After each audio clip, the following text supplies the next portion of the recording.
अस्सलामुअलैकुम वरहमतुल्लाहि वबरकातुहू। प्यारे नाजरीन, उम्मीद करती हूँ आप सब खैर आफियत से होंगे। अल्लाह आपको मुझे साथ रखे, आबाद रखे। प्यारे अजीजों, आज हम बात करेंगे गुस्ल। आज की वीडियो में हम बात करेंगे कि गुस्ल के अहम मसाइल पर, जिनके बारे में अक्सर लोग लापरवाही करते हैं। ख़ास तौर पर ये सवाल अक्सर किया जाता है कि क्या मुकम्मल नंगे होकर यानी बरहना होकर गुस्ल करना जायज़ है या नहीं जायज़ है, या मुकम्मल कपड़े उतार कर हम गुस्ल कर सकते हैं या नहीं कर सकते। गुस्ल के फ़राइज़ क्या हैं, गुस्ल का मसनून तरीका क्या है। तो आइएगा प्यारे नाजरीन, इस वीडियो के अंदर हम जानते हैं कि गुस्ल को हम किस तरह करें। देखिएगा, आज मैं बयान कर रही हूँ हदीस की रोशनी के अंदर, यानी हदीसों की रोशनी में और सुन्नी उलमाओं की किताबों के हवाले से मैं पेश करूँगी। तो प्यारे अजीजों, आपसे रिक्वेस्ट है कि वीडियो में पूरे बने रहें, वीडियो को स्किप ना करें, वरना आपको कुछ भी समझ में नहीं आएगा। और चैनल पे न्यू है तो सब्सक्राइब कर लें। तो चलिए शुरू करते हैं। पहले नंबर पर आता है, तो आइए मुकम्मल तफसील के साथ समझते हैं हदीस और सुन्नी किताबों के हवाले के साथ। पहले मौजू नंगे होकर गुस्ल करना कैसा है। सवाल, क्या मुकम्मल कपड़े उतार कर गुस्ल करना जायज़ है। जवाब, इस्लाम ने शर्म व हया को बहुत अहमियत दी है, मगर तन्हाई में नंगे होकर गुस्ल करना जायज़ है, मगर मुकरूह बिला ज़रूरत है, यानी बिला ज़रूरत करना मुकरूह है। आइएगा प्यारे नाजरीन, मुकरूह क्यों है। मुकरूह इसलिए कि वो खुले में गुस्ल नहीं कर सकता। अब आइएगा, बहुत सारे लोग और भाई बहनों को, मेरे इस्लामी भाई बहनों को ये कंफ्यूजन रहती है कि गुस्ल किन चीज़ों से फ़र्ज होता है, और गुस्ल का सुन्नत तरीका क्या है, और गुस्ल किस तरह करना चाहिए, और किन बातों से गुस्ल फ़र्ज हो जाता है। तो प्यारे अजीजों, आइएगा इस वीडियो के अंदर आपको ये सारी बातें बतलाती हूँ। अब देखिएगा, बहुत सारे लोगों को, आपने भाई बहन को देखा होगा, भाइयों को देखा होगा कि जैसे कि खुले में गुस्ल करना शुरू कर देते हैं नल वगैरह पर, या फिर आंगन में, या कहीं और, जैसे कि चौंतरी बनी हुई होती है वहाँ पर वो गुस्ल करने बैठ जाते हैं। तो उनको किन बातों का ख्याल रखना चाहिए। जो इन बातों का ख्याल नहीं रखेंगे तो गुस्ल तो होगा, कोई फ़र्क नहीं पड़ेगा, लेकिन मुकरूह है, इससे आपके गुस्ल को कोई फ़र्क नहीं पड़ेगा, लेकिन ये मना है। और प्यारे नाजरीन देखिएगा कि अगर आप खुले में गुस्ल कर रहे हैं तो आप तहमद बांध लें या रुमाल बांध लें। आप नाफ से लेकर घुटनों तक ढकना ज़रूरी है। अपना बदन को नाफ से लेकर घुटनों तक ढकना ज़रूरी है, आप खुले में अगर गुस्ल कर रहे हैं। और अगर आप प्यारे नाजरीन चार दीवारी के अंदर, बाथरूम के अंदर, वॉशरूम के अंदर गुस्ल कर रहे हैं, तो उसमें अगर आप सारे कपड़े उतार कर भी गुस्ल करें तो उसमें कोई हर्ज नहीं है, उसमें आपका गुस्ल हो जाएगा। क्योंकि प्यारे नाजरीन, अगर बाहर, प्यारे इस्लामी भाइयों, बाहर जब हम गुस्ल कर रहे होते हैं, अक्सर बहुत सारे लोग बाहर नल पर गुस्ल करते हैं, तो उनको देखा गया है कि और आसपास वाले भी देखते हैं, तो उससे जो है गुस्ल आपका मुकम्मल तरीके से नहीं होगा, क्योंकि वो मना है। क्योंकि इस्लाम में पर्दे को बहुत अहमियत दी गई है। जैसे कि अंडरवियर पहनकर गुस्ल कर लेते हैं और घुटने और नाक खुली हुई है, तो इससे गुस्ल नहीं होगा। सत्रे औरत छुपाना ज़रूरी है, सत्रे औरत छुपाना फ़र्ज है, क्योंकि नाफ और घुटनों को ढकना ज़रूरी है अगर बाहर गुस्ल कर रहे हैं तो। और अंदर, अगर आप बाथरूम के अंदर गुस्ल कर रहे हैं तो आप अपने सारे कपड़े उतार कर गुस्ल कर सकते हैं, लेकिन उसके अंदर भी आपको दो बातों का ख्याल रखना है। वो दो बातें ये हैं कि काबे की तरफ आपका मुंह ना हो, यानी फेस ना होना चाहिए, चेहरा नहीं होना चाहिए। दूसरा ये, पीठ भी नहीं होना चाहिए, पीठ भी काबे की तरफ को नहीं होना चाहिए, वरना आप गुनाहगार होगे। क्योंकि प्यारे नाजरीन, ये काबे की तरफ को ना पीठ ना चेहरा होना चाहिए। और देखिएगा, अक्सर देखा गया है प्यारे नाजरीन, गुस्ल में मेरे भाई और बहन कंफ्यूज रहते हैं कि गुस्ल के कितने फ़र्ज हैं। तो देखिएगा, गुस्ल के 3 फ़र्ज हैं। गुस्ल के 3 फ़र्ज कौन कौन से हैं। एक तो नाक को, यानी कुल्ली करना, मुंह में 3 बार कुल्ली करना। और कुल्ली इस तरह से करना कि कुल्ली करते वक्त आपके उंगली से जो चारों तरफ को फिराना। और जब आप रोजे की हालत में हो तो आप कुल्ली ऐसे ही कर लें, उसमें कोई हर्ज नहीं। लेकिन बग़ैर रोजे के हालत में कुल्ली को अच्छे से करें, हल्क तक पानी पहुंचना ज़रूरी है। ये तो हो गया पहला फ़र्ज। दूसरा फ़र्ज ये कि नाक को पानी चढ़ाना। कुछ लोगों को देखा गया है नाक में पानी चढ़ाते वक्त बस ऐसे ही हल्का सा चढ़ाया और छोड़ दिया। नहीं मेरे प्यारे नाजरीन, आपको अपनी हथेली के अंदर यानी हाथ के अंदर पानी लेकर नाक में के ऊपर रखना है और उसको हल्का सा सांस के साथ ऊपर को चढ़ाना है, जिससे कि हमारी जो नरम हड्डी होती है, बांसा होता है नाक का, वहाँ तक पानी पहुँचना ज़रूरी है जब तक आपका गुस्ल मुकम्मल नहीं होगा।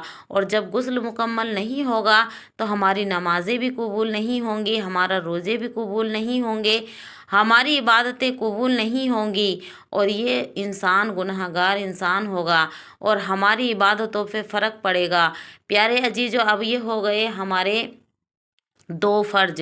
अब तीसरा फ़र्ज ये है कि पूरे जिस्म पर तेल की तरह पानी मलना और उसको अच्छे से पूरे जिस्म को तेल की तरह पानी से मलना। और अगर आप घड़ी वगैरह या फिर अंगूठी वगैरह या मेरी प्यारी इस्लामी बहनें बिछिए वगैरह छल्ले वगैरह पहने हुई हैं तो हाथ से हटाकर उनके इर्द गिर्द पानी पहुंचाना ये ज़रूरी है। अगर बाल के बराबर भी आपके जिस्म सूखा रह गया तो आपका गुस्ल नहीं होगा और गुस्ल नहीं होगा तो आप पाक नहीं होंगे। जब पाक नहीं होंगे तो इबादतें करेंगे तो आपको सवाब की जगह अजाब होगा। तो इसलिए इन बातों का ख्याल रखना ज़रूरी है। अगर प्यारे नाजरीन, ये मसला भी सॉल्व कर देती हूँ कि फ़र्ज यानी गुस्ल फ़र्ज किस तरह होता है। अब देखिएगा, गुस्ल फ़र्ज 5 चीज़ों से होता है।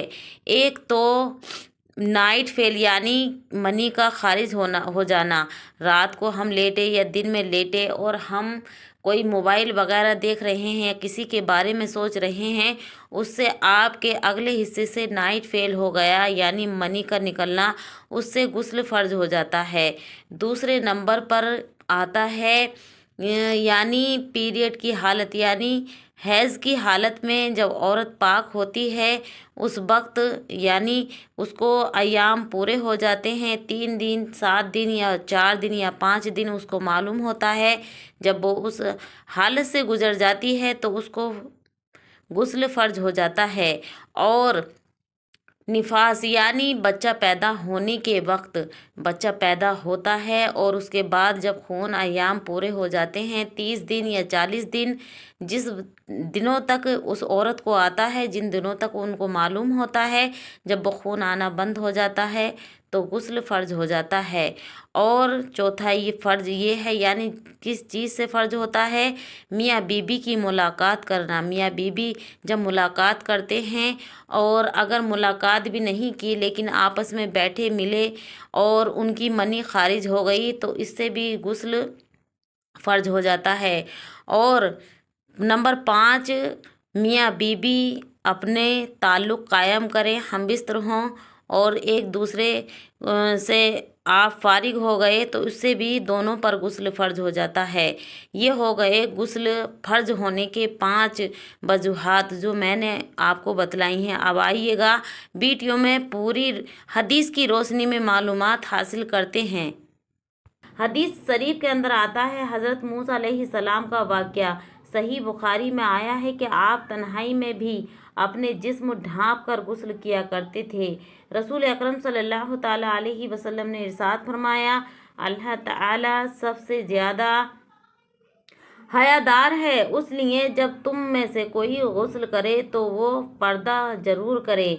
सुनैन अबू दाऊद हदीस नंबर 4012 पर यह हवाला मौजूद है। और फ़ोका इकराम इस पर क्या लिखते हैं प्यारे नाजरीन, आलम गैरी अल-फतविया अल-हिंदिया जिल्द नंबर 1 सफ़ा नंबर 12 पर लिखा है, खुलूत में नंगे होकर गुस्ल करना जायज़ है लेकिन बग़ैर ज़रूरत के ऐसा करना खिलाफ़ अदब और मकरूह है। बहार शरीयत जिल्द नंबर 1 हिस्सा नंबर 2 पर भी ये हवाला मौजूद है। अगर पर्दा मैसर हो तो मुकम्मल नंगे होकर नहाना मकरूह है, वरना मजबूरी में जायज़ है। यानी अगर तन्हाई में पर्दा मसलन बाथरूम या चादर मौजूद ना हो तो नंगे होकर हो, मगर अगर कोई ओढ़ने को ना हो तो मजबूरी हो तो शरअन जायज़ है। दूसरी मौजू गुस्ल कब फ़र्ज होता है, यानी गुस्ल कौन कौन सी चीज़ों से फ़र्ज हो जाता है, किन वजूहात से फ़र्ज होता है। तो आइएगा, पहले नंबर पर एहतलाम, नींद में मनी खारिज होना यानी नाइट फेल हो जाना। दूसरे नंबर पर जिमा यानी हम बिस्तर करना यानी हम बिस्तर के ताल्लुक़ कायम करना। तीसरे नंबर पर हैज़ और निफास वाली औरतें, पीरियड वाली औरतों या अय्याम शुरू होने वाली औरतों को भी गुस्ल फ़र्ज हो जाता है। और चौथे नंबर पर निफास, बच्चे की पैदाइश के बाद खून आना ख़त्म होने पर भी फ़र्ज है। और पाँचवें नंबर पर है इस्लाम कबूल करने के बाद इख्तलाफी मसला है, मगर अफजल है कि वो गुस्ल करे। तीसरा मौजू गुस्ल के फ़राइज़ 3 हैं। नंबर 1 कुल्ली करना, मुंह के तमाम हिस्सों में पानी पहुंचाना। नंबर 2 नाक में पानी डालना, नर्म हड्डी तक पहुंचाना। नंबर 3 पूरे जिस्म पर पानी बहाना, बाल बराबर भी जगह ना खुश्क रहे, वरना गुस्ल नहीं होगा। अगर इनमें से कोई एक भी फ़र्ज छूट गया तो गुस्ल ना होगा।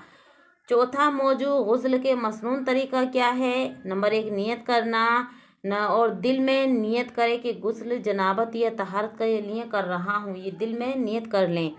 नंबर 2 बिस्मिल्लाह पढ़ना, अगर बाथरूम में है तो दिल में बिस्मिल्लाह शरीफ पढ़ लें। अब देखिएगा, ये बहुत अहम बातें हैं जो मैं आपको प्यारे इस्लामी भाइयों और बहनों बतला रही हूँ। नंबर 3 हाथ यानी 3 दफ़ा हाथ धोना, 3 बार हाथ धोना। और नंबर 4 इस्तंजा करना, अगर नजासत लगी हो तो उस जगह को अच्छी तरह से धोना। नंबर 5 जिस्म पर मौजूदा नापाकी को अच्छी तरह से साफ़ कर लेना। नंबर 6 वुजू करना, मुकम्मल तरीके से वुजू करना। अगर गुस्ल के बाद नमाज पढ़नी हो तो आपकी नमाज भी उसी से हो जाएगी, उसी वुजू से हो जाएगी। नंबर 7 पूरे जिस्म पर पानी बहाना, पहले सर पर 3 बार पानी डालें, फिर दाईं तरफ 3 बार पानी डालें, फिर बाईं तरफ 3 बार पानी डालें, फिर पूरे जिस्म पर अच्छी तरह पानी डालें, यानी अच्छी तरह से पानी बहाएं। नंबर 8 उंगलियों से बदन के जगहों में पानी, यानी जो हमारे पैरों की उंगली होती हैं बहुत घनी होती हैं, उनमें अच्छी तरह से पानी नहीं जाता, मिली हुई होती हैं, तो उनको अच्छी तरह से पानी पहुंचाना। नाक कानों के बीच उंगलियों के दरमियान अच्छे से पानी पहुंचाना। जिन जगहों पर पानी जाने का अंदेशा ना हो उनको हाथ से अच्छे से पानी पहुंचाना। और 5वां मौजू गुस्ल की सुन्नतें क्या हैं। नंबर 1 नियत करना, नंबर 2 बिस्मिल्लाहिर्रहमानिर्रहीम पढ़ना, नंबर 3 वुज़ू करना, नंबर 4 जिस्म को 3 बार धोना, नंबर 5 तरतीब से वुज़ू करना, अच्छे से वुज़ू करना, नंबर 6 खुलूत में गुस्ल करना, नंबर 4 किब्ले रुख ना होना, नंबर 8 सफाई का ख्याल रखना। ये बहुत अहम बातें हैं। गुस्ल में एहतियाती बातें बहुत ज़रूरी हैं जो मैंने आपको बतलाई हैं। नाखून, नाफ या जिस्म के किसी भी हिस्से में अगर पानी ना पहुंचा तो गुस्ल नहीं होगा। बाल के बराबर भी अगर पानी नहीं पहुंचा तो आपका गुस्ल नहीं होगा। बालों के अंदर पानी पहुंचाना ज़रूरी होता है। मर्दों के दाढ़ी के बालों में भी पानी पहुंचाना बहुत ज़रूरी है। औरतों की जो चोटी बंधी हुई होती हैं, बाल खोलने की ज़रूरत नहीं है। अगर पानी जड़ों तक पहुंच जाए तो अच्छे से बाल अपने सर को धो लें। अब देखिएगा, बहुत अहम बातें हैं। गुस्ल के फ़वाइद और रूहानी जिस्मानी क्या इसके फ़वाइद हैं, अब मैं ये आप सुन लीजिएगा कितने फ़ायदे हैं। नंबर 1 पाकी हासिल होती है एक तो, और सुकून मिलता है। नंबर 2 नमाज, कुरान, इबादत सब जायज़ हो जाती है। नंबर 3 जिस्म की मैल दूर होता है। नंबर 4 दिमागी सुकून मिलता है और अच्छे से इंसान फ्रेश होता है। नंबर 5 यानी तिब्बी लिहाज से फ्रेश नींद, जिस्मानी ताकत बढ़ती है। انسان اچھا محسوس کرتا ہے، اپنے آپ کو ینگ محسوس کرتا ہے۔ اور ننگے ہو کر غسل کرنا تنہائی میں جائز ہے مگر بہتر نہیں، حیا کے خلاف ہے۔ غسل کے 3 فرائض ہیں، ان کا مکمل خیال رکھیں۔ غسل کا مسنون طریقہ اپنائیں۔ پاکی طہارت دین کا نصف ہے، اسے معمولی نہ سمجھیں۔ یہ بہت اہم باتیں ہیں، ان کو اگنور نہ کریں۔ تو پیارے بھائیوں اور بہنوں، اسلام نے ہمیں نہ صرف نماز روزہ سکھایا بلکہ پاکی اور صفائی کا اعلیٰ ترین نظام بھی عطا فرمایا ہے۔ آئیے ہم سب نبی کریم صلی اللہ علیہ وسلم کی بتائی ہوئی باتیں اور سنتی طریقوں پر عمل کریں تاکہ ہماری عبادتیں بھی قبول ہوں اور ہمارا جسم بھی پاکیزہ ہو، کیونکہ نہ جانے ہماری نمازیں قبول ہو بھی رہی ہیں یا نہیں ہو رہی۔ ہم سے بہت گناہ ہوتے ہیں اور پیارے ناظرین، اس میں سے ایک بھی اگر سنت چھوٹ گئی تو آپ کا غسل نہیں ہوگا۔ ایک بھی کام اگر آپ نے چھوڑ دیا تو آپ کا غسل نہیں ہوگا، اور جو نماز پڑھیں گے، عبادت کریں گے، وہ بھی قبول نہیں ہوگی۔ اگر یہ ویڈیو پسند آئے تو لائک کریں، شیئر کریں، چینل کو سبسکرائب ضرور کریں۔ اور پیارے ناظرین، یہ بہت اہم باتیں ہیں جو میں نے آپ کو بتلائی ہیں۔ صحیح بخاری کے اندر سے میں نے یہ حوالہ لیا، حدیث پاک موجود جو میں نے آپ کو بتلائی ہے، اور سنن ابو داؤد کے اندر یہ حدیث پاک موجود ہے، فتویٰ ہندیہ کے اندر یہ حدیث پاک موجود ہے، بہار شریعت کے اندر بھی یہ حدیث پاک موجود ہے، مشکوٰۃ المصباح کے اندر بھی یہ حدیث پاک موجود ہے۔ جو میں نے آپ کو بتلائی ہیں بہت اہم ترین باتیں ہیں۔ پیارے ناظرین، امید کرتی ہوں ویڈیو پسند پسند آئی ہو تو لائک کریں، کامنٹ کریں اور آمین ضرور لکھیں۔ اللہ حافظ، سب بخیر۔ السلام علیکم ورحمۃ اللہ وبرکاتہ۔